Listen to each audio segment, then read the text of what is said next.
Kedokteran Umum Universitas Jenderal Sudirman terletak di Purwokerto Timur, Kabupaten Banyumas, Jawa Tengah. Kedokteran Umum Universitas Jenderal Sudirman ini pertama kali berdiri pada tanggal 25 September 2001 dengan berada di bawah Fakultas Biologi. Dan pada tahun 2007 bergabung dengan Fakultas Kedokteran dan Ilmu-Ilmu Kesehatan.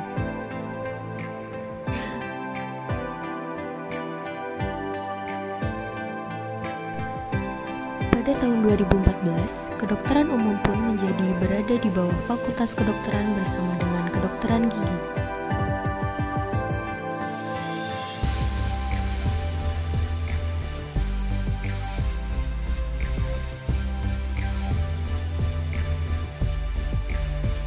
Saat ini ada 3 gedung utama untuk menunjang pembelajaran, yaitu Gedung A, Gedung B, dan Gedung C. Selain itu, untuk penunjang fasilitas belajar, terdapat ruang kuliah, masjid, kantin, ruang UKM, perpustakaan, dan laboratorium.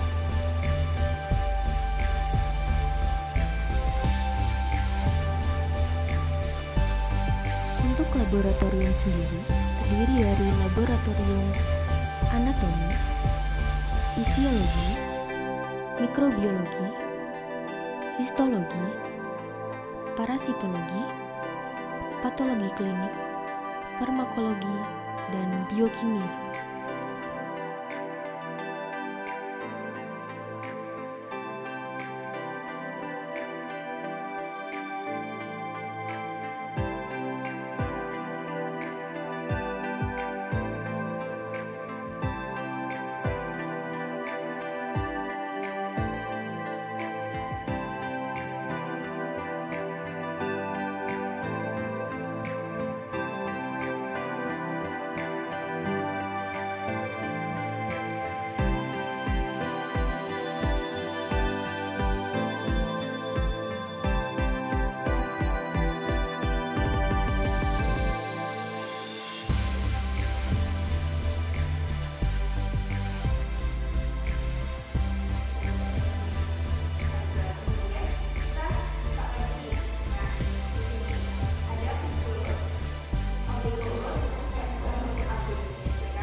Kantor mayor di sini, di antaranya ada sulcus intertubercularis.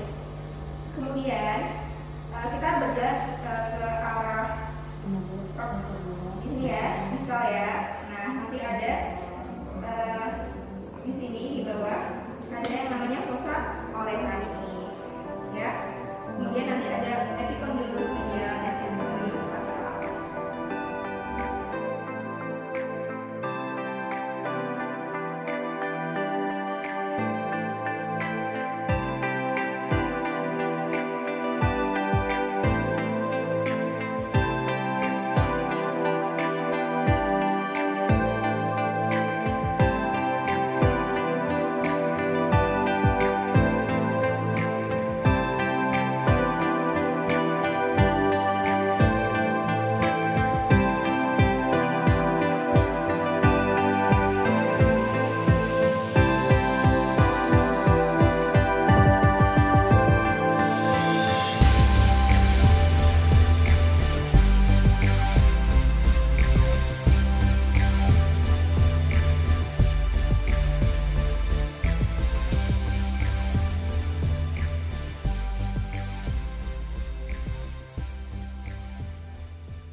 Selamat datang di Laboratorium Patologi Klinik.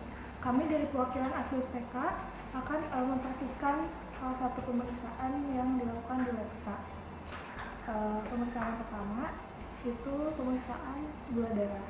Jadi dengan menggunakan alat ini kita bisa memeriksa gula darah atau asam urat atau kolesterol. Namun saat ini akan dilakukan pemeriksaan gula darah. Ditekan-tekan dulu salah satu jari, jadi nanti diambil darah di ujung jari. Lalu menggunakan alkohol swab, cara sentrifuga. Setelah itu ditusuk menggunakan lancet.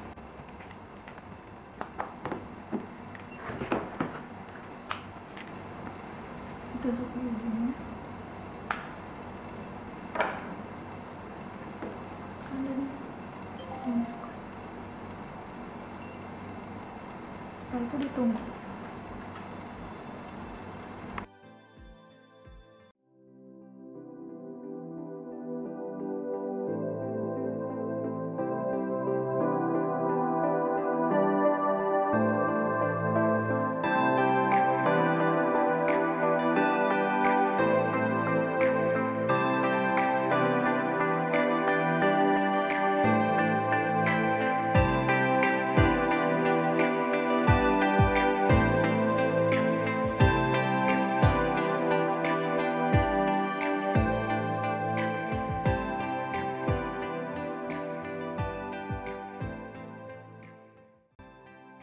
Selamat datang di lab mikrobiologi akron.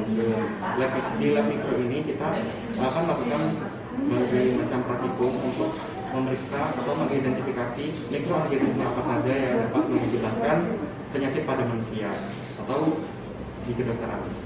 Lalu lab mikrobiologi ini dimulai pada saat mahasiswa sudah memasuki semester 2, tepatnya di blok 2.4 di akron, yang dimana sudah masuk ke dalam penyakit, membahas seputar penyakit dan dilakukan oleh mikroorganisme.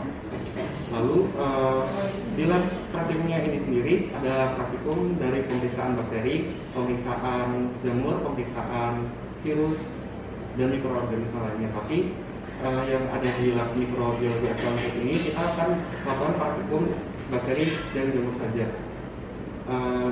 Untuk bakteri sendiri ada mulai dari morfologi koloni, identifikasi sel, identifikasi dari biokimianya, dan seperti itu. Lalu pada saat sebelum pandemi ini terjadi, dilakukan praktikumnya ini di lab, tapi mungkin untuk pada saat pandemi ini sudah dilakukan secara online saja. Secara mikroskopis itu dengan membuat preparat ulas seperti ini. Nah, preparat ulas seperti ini biasanya didapatkan dari kultur yang sudah dikulturkan seperti ini dalam ruangan Petri. Lalu juga bisa dari langsung mungkin seperti jerawat yang bernanah bisa langsung dijadikan preparat ulas. Lalu juga bisa dari kultum atau dahak, bisa untuk mengenali atau mengetahui apakah pasien tersebut terduga menderita TBC atau tidak, seperti itu. Lalu untuk mengetahui morfologisnya juga bisa dilakukan pewarnaan gram atau Zell-Nielsen. Lalu KOH bisa untuk yang pewarnaan jamur. Lalu pewarnaan gram ini biasanya dilakukan menggunakan beberapa reagen. Yang pertama ada kristal violet. Kristal ungu atau kristal violet ini untuk memberikan warna ungu. Lalu untuk kalium iodida ini untuk pengingat warna dasarnya. Selanjutnya setelah itu diberikan safranin untuk memberikan warna merah pada selnya. Lalu jika sudah akan diamati pada mikroskop ini.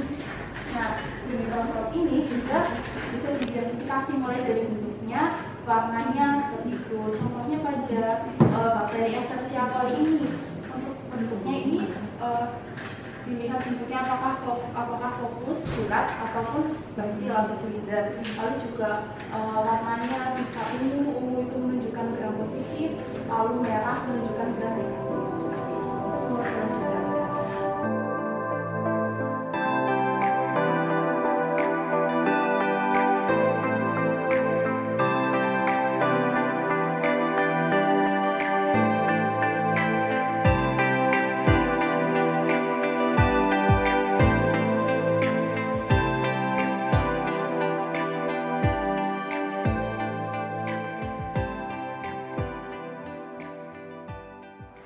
Selamat datang di Laboratorium Farmakologi FK Unsur. Jadi perkenalkan, di sini kami dari Asisten Dosen Farmakologi angkatan 2017 dan 2018 akan menjelaskan terkait teknis yang ada di Laboratorium Farmakologi.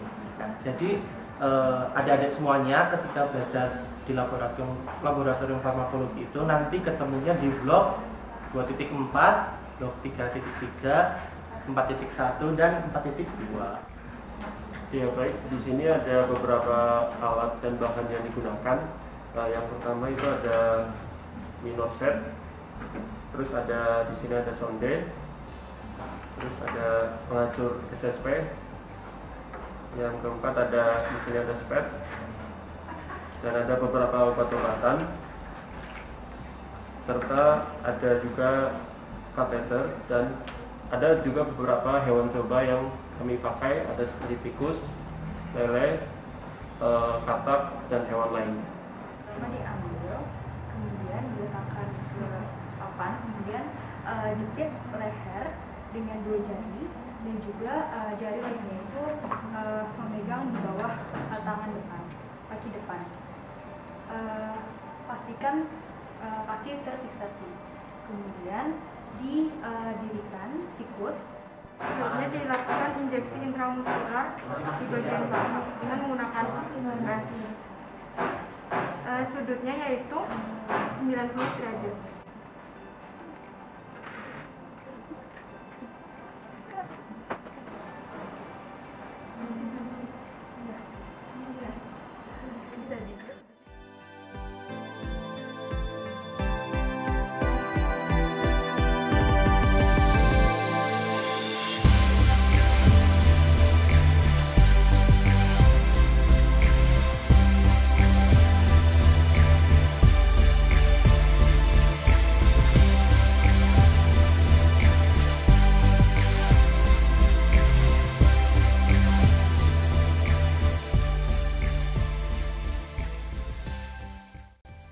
Assalamualaikum warahmatullahi wabarakatuh. Selamat datang di Laboratorium Biokimia.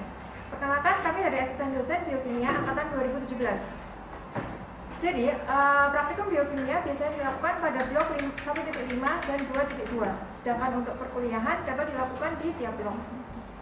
Pada praktikum biokimia, biasanya menggunakan sampel darah pada mahasiswa atau saliva. Untuk sampel darah dapat digunakan untuk mengecek kadar kolesterol, glukosa darah atau protein, dan lain-lainnya. Selanjutnya adalah perkenalan mengenai alat dan bahan yang biasanya digunakan pada praktikum. Selanjutnya adalah alat dan bahan dari praktikum biokimia. Untuk alat dan bahan yang diperlukan, yang pertama adalah tourniquet yang digunakan untuk membendung vena pada saat digunakan untuk pengambilan sampel darah. Kemudian yang kedua itu ada mikropipet yang digunakan untuk pengambilan serum. Kemudian selanjutnya ada tabung ETA dan non-ETA untuk menampung darah. Lalu ada kapas untuk menambahkan alkohol, lalu akan digunakan untuk membersihkan bagian tangan yang akan dilakukan untuk pengambilan sampel. Lalu ada sentrifugator yang digunakan untuk sentrifugasi. Baik, sekarang kita akan belajar bagaimana cara mengambil sampel darah pada praktikan. Yang pertama, kita menggunakan hands glove, dan setelah itu kita pasangkan tourniquet untuk membendung vena yang akan diambil, dan kita pastikan kencang, dan setelah itu kita lakukan disinfektan dengan menggunakan kapas alkohol. Kita bersihkan dengan cara memutar-mutar ke arah luar, dan setelah itu kita ambil spetnya, pastikan tidak ada udara dan pastikan jarum sudah terpasang dengan kencang. Setelah itu kita masukkan jarum ke vena mediana cubitti, yang mana letaknya biasanya di paling tengah di antara antara lengan dan bahu. Dan kita masukkan. Setelah keluar darah, jangan lupa kita lepaskan tourniquet. Kita tarik darahnya untuk keluar. Ketika darah sudah terambil penuh pada spet, dan kita masukkan ke dalam tabung dengan cara kita buka tabungnya dan kita buka jarumnya, dan kita masukkan darah ke dalam tabung non-ETA seperti itu. Setelah kita masukkan, jangan lupa untuk dikocok dulu, dan setelah itu kita bisa simpan untuk dilakukan proses pemeriksaan sampel darah.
Bagian dari tes laboratorium. Seperti kita tahu bahwa tes sanggupan kardiovaskuler itu ada yang dilakukan di lapangan dan juga ada yang di laboratorium. Nah, ini adalah step tes ya, termasuk dalam tes laboratorium.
Nah itu kan juga kelihatan kan ada lapisannya juga sama, tunika intima, isinya endotel, dan dari mengikat sama membrannya elastika juga.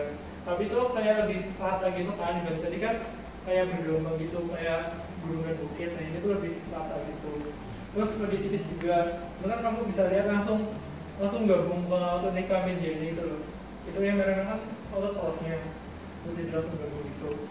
Terus tunika medianya juga jauh lebih tipis dari tunika dari arteri, itu ini arteri. Oke, terus selanjutnya tuh langsung ada tunika adventitia. Mata posurumnya jauh lebih tebal.